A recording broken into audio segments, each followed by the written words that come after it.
Seduction skills are important, regardless of your SMV, regardless of how hot you are, how much money you have, regardless of any of that stuff. Seduction skills, and to include bedroom skills, are vitally important, crucially important.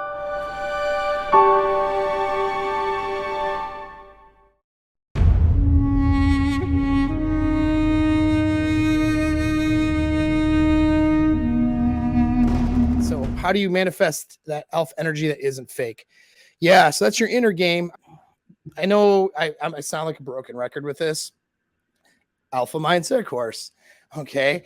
Why do I keep promoting that? Because your inner game and what's going on in here is what's going to make that alpha energy that pickup guys are teaching you techniques for. And when I teach pickup, it's the same thing. I'm not degrading pickup guys. I mean, I'll teach you guys techniques too. I have a whole series of videos talking about those techniques and different things, but it's always better if it comes from congruency, meaning you really are the guy that is presenting yourself in that attractive manner and with that alpha energy.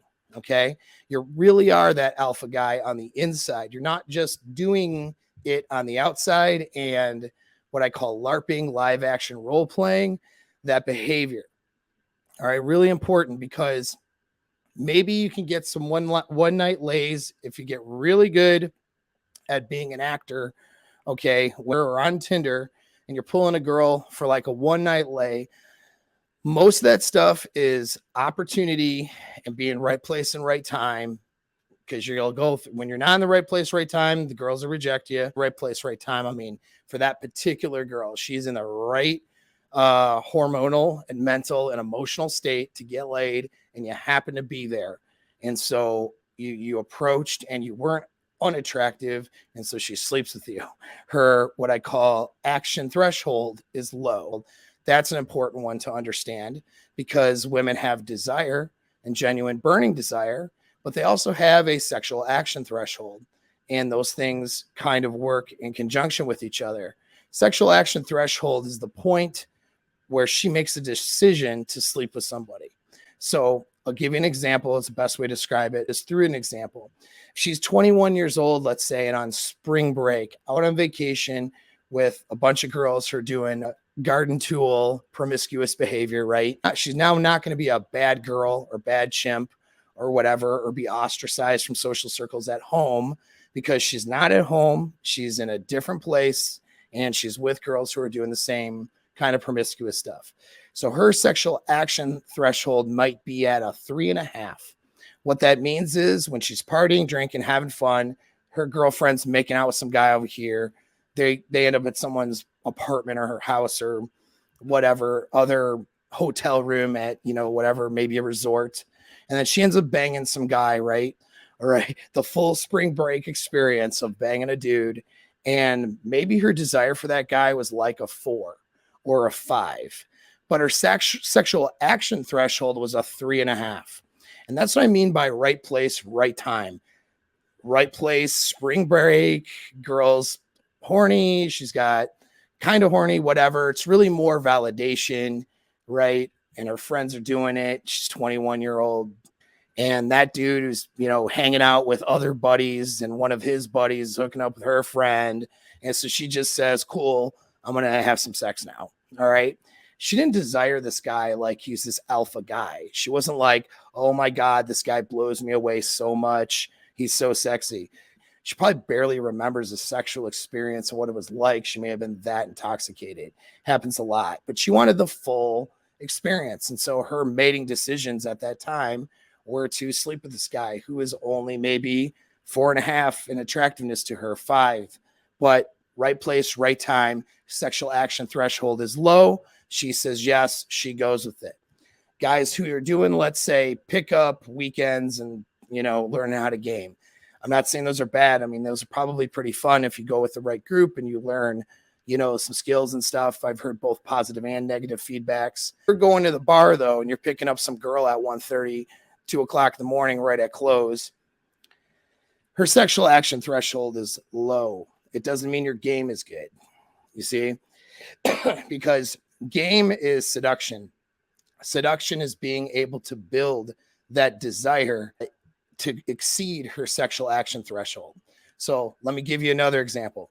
Let's say now, same girl who was 21 years old and on spring break, she had a little fun. She comes back and now she's, let's say 26 years old. She broke up with a boyfriend 6 months ago and she took a break. She's actually one of those girls who could take a D break, okay, a break from the carousel. She's going to get herself back out there. She meets a guy. She goes on a date with him. Let's say this dude is like super hot alpha dude. Her arousal level's high for him. She is like maybe a 7.5 of desire for this guy. She really thinks he's hot, and not just because he's beta bucks or something, right? Not everything is binary thinking, red pill sayings. All right. There's a lot of nuances here. And so maybe in this particular case, it's not because he's beta bucks. It's not because she doesn't desire the guy. It's just that she has a higher sexual action threshold, which means her desire has to exceed a certain higher amount or get further along for her to say yes to sleeping with that guy and go for it. So because let's say she's in her hometown, she doesn't want to be seen as a sleut. I'm going to try to censor myself for YouTube here. She doesn't want to be seen as a sleut.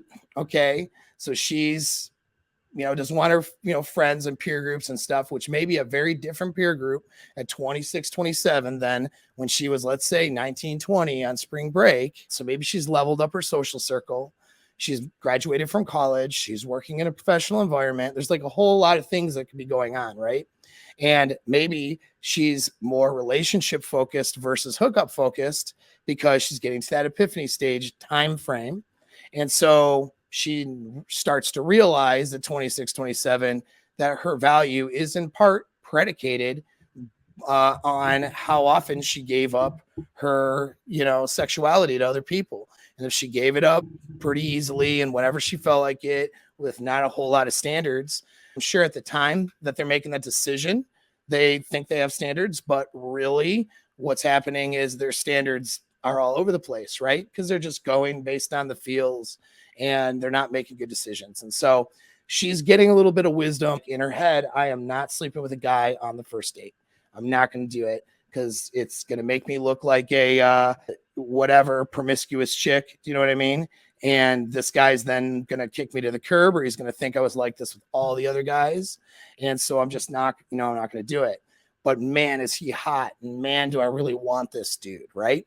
So she'll demonstrate desire a whole bunch of different ways, including that text right after, they break. I had a really nice time with you. And, texting him even a couple days later, like, hey, like whatever, trying to put herself in his orbit to go out again. She may really want to sleep with this guy, but let's say her action threshold is an 8.5. What does that mean? That means that her desire for this guy has to get to an 8.5 or higher, 10 being like the highest for her to say yes to sleeping with him.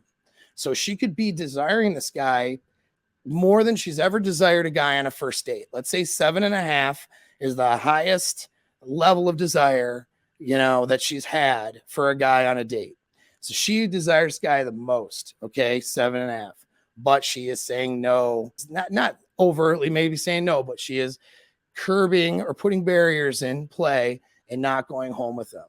He does, let's say they get a drink, and let's say the drink turns into some appetizers. Let's say that turns into another place, and let's say that turns into, why don't you come over? And she goes, no, I can't. And then she leaves. And so that's how that date ends. She has a great time. She is very sexually aroused by him. Maybe they made out a couple times on the date too, but she curbed him from her going home with him. Why? Was it because he was beta bucks in this case?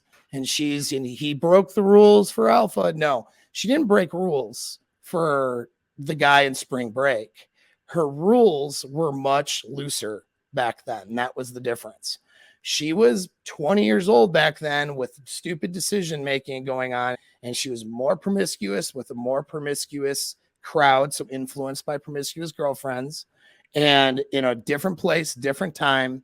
So she was out for vacation sex.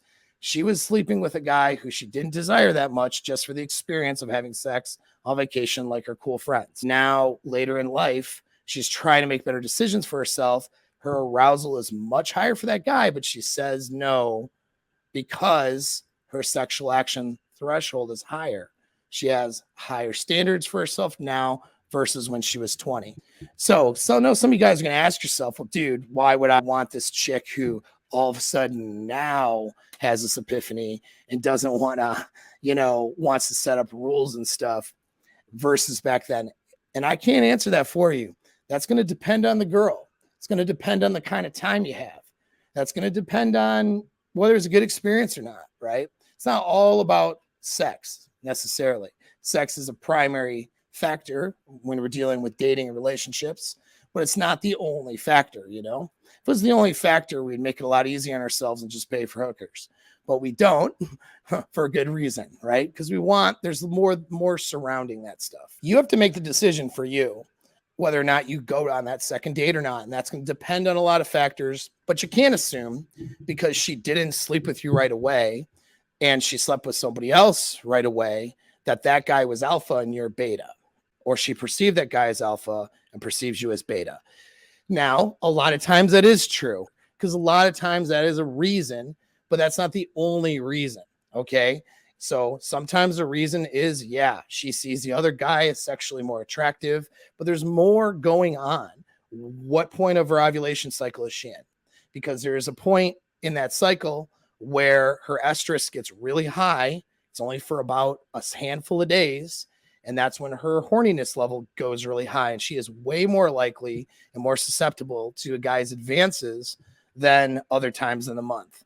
Now, she'll still sleep with the alpha even when her horniness level is low because, she wants to secure that guy for when it's high again. She wants to secure that high value guy. So that does happen, but there are other things involved in that decision making. Does she just sleep with him right away if she's going to look like a bad chimpanzee? Okay, if she looks like a bad chimp or a bad girl, no, she's not going to make that decision necessarily. And it really all involves what's built up to that sexual action threshold. So maybe let's take that girl, for example. Let's say that girl sexual action has threshold 8.5, but let's say alpha guy happens to be really good at seduction. Okay, so he's good at seduction. What happens? They go on this date. She's made out with him a couple of times. She's at 7.5. 8.5 is her threshold. She's not at a point where she's going to sleep with them. However, she's having a good time or whatever. She's got barriers in between going back to his place or cutting the evening short. Because his seduction skills are good and because his game skills are good, he lets her plausibly deny what's probably going to happen. They're likely going to end up banging at some point. He lets her feel safe, understand that if she can say no if she wants to, and that'll be okay, right? And so she gives her just enough comfort with that tension and that high tension that's there between them, and lets her plausibly deny or that the idea that maybe they, are probably going to end up having sex. And it's simply like, maybe it's something simple as, hey, I'm just having a really good time with you. Come over for a nightcap, leave with your clothes on. It'll be fine because I'm sure we'll see each other again. All right. So maybe that's what he says to her, just like that. Understand, maybe, alluding to a second date is often a way of killing yourself in a game sense for that second date if you're doing it wrong.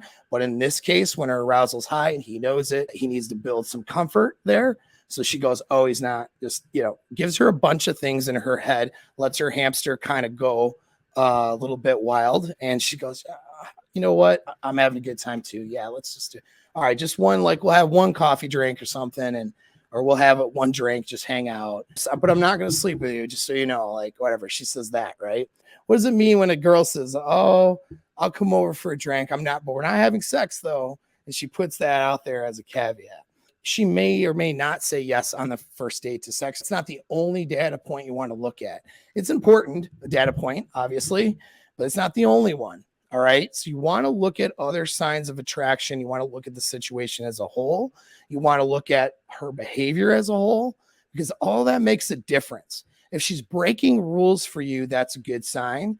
But that doesn't mean she's just going to break all the rules for you all at once. All right. And that's number one. And number two is seduction is important. Seduction skills are important, regardless of your SMV, regardless of how hot you are, how much money you have, regardless of any of that stuff. Seduction skills, and to include bedroom skills, are vitally important, crucially important for keeping a girl around and keeping a girl's desire. Okay. Yeah, you can pay for it. Sure. You could be, you can have $500 million in your bank account and drive McLarens all day. You'll get girls all day, no question. But if your game sucks and your bedroom skills suck as well, they're there for the money. Okay. They're not there because they strongly desire you. And guys will say, oh, I don't care about that, man, whatever. If you didn't care about that, then you probably wouldn't waste your time putting up with women and their bullshit, right? You would actually why not just get a doll, do the porn thing, go the MGTOW route? There's a lot less trouble, a lot less hassle. Some guys go that route. I'm not saying don't go that route. You know what I mean? I'm not disparaging people who do that.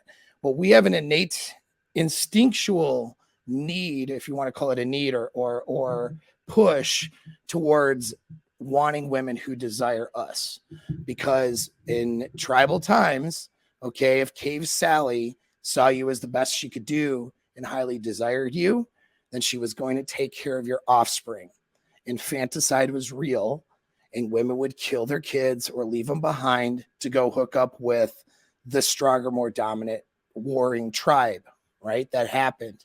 Or she would make those kids disappear and get rid of that kid. You say the word because of censorship, and there's words for these things, and that's a very big part of our instinctual past. So it was a threat, not just cucking, sleeping with somebody else and then having you take care of the baby as the beta when she slept with this other alpha. That was a risk, but there is even more than that, which is her not allowing your offspring to even survive from in the womb or even as young children and that sort of thing. So if she has genuine desire for you, when we go with the understanding of mating concept and understanding that a mating drive is based on offspring, right? And having offspring and genetics move into the next generation.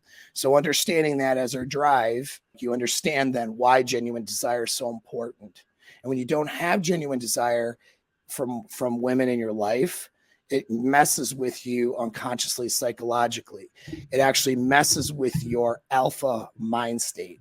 It messes with your self-concept, your self-esteem.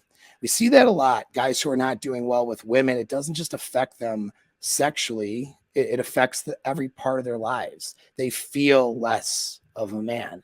They don't feel like they're as capable at work, at life, and name anything. You know what I mean? They don't feel as capable because to be alpha, whatever that means, because it's kind of a placeholder term with a lot of different definitions. But to have that strong sense of inner strength, we have to have an ability to take care of certain instinctual needs. Desire from women is one of them. So you have to have seduction skills. Even if you're an attractive guy, high SMV, a lot of things going for you.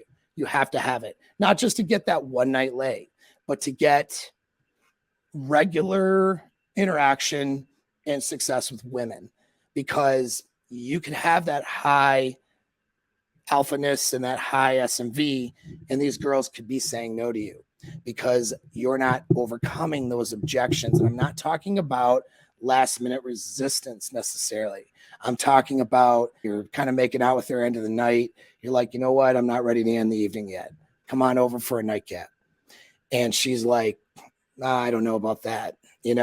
That's the resistance I'm talking about.